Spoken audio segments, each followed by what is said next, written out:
This is probably the first year that I start seeds, flower seeds, really, really early. It's the very first couple of weeks of January.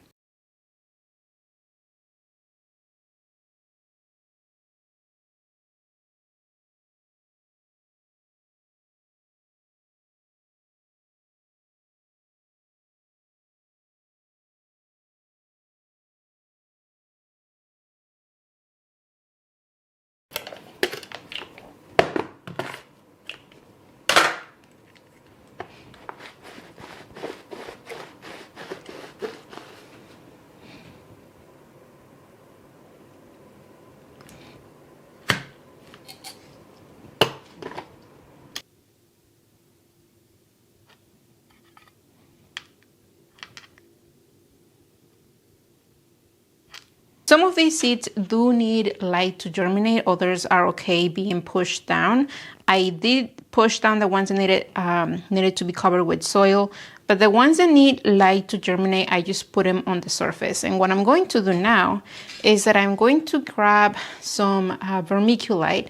This is just a very fine texture vermiculite that you can find at the store.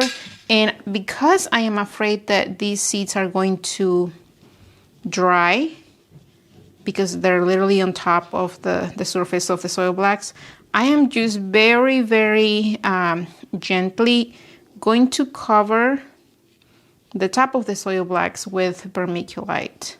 A very, very thin layer. I am not going super thick.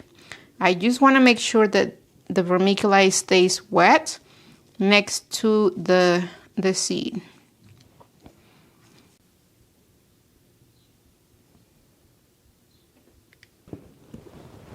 This right here is Feverfew. Again, 3 weeks of growth. They are doing amazing. Feverfew is definitely new for me. And I'm very, very excited because they look amazing. Amazing.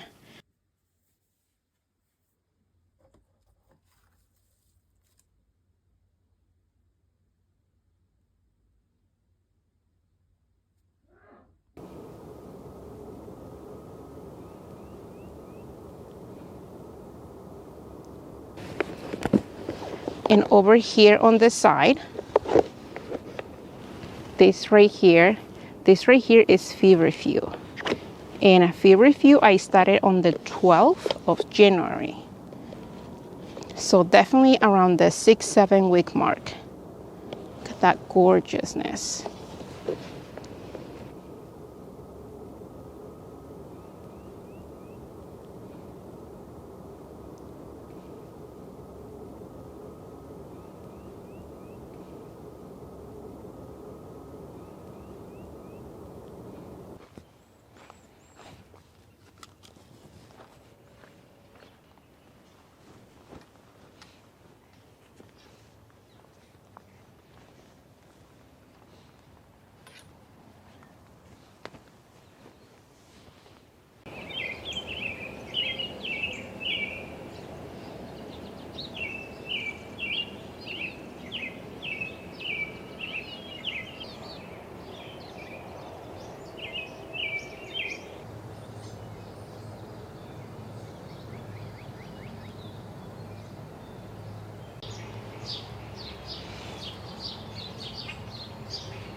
The bed that I have here, I have full with Feverfew, Status, and straw flowers. And honestly, they're all doing amazing. They were transplanted here as seedlings at the beginning of March. They were already big plants. They're doing amazing. I am not new to growing straw flowers, but I'm definitely new to growing Feverfew and Status. Let me show you where they are. Feverfew is definitely getting ready to open, to be full with white blooms. I'm really excited. This Feverfew is actually really tall, at least the 3 feet mark. And I'm not complaining, definitely. Really excited for it.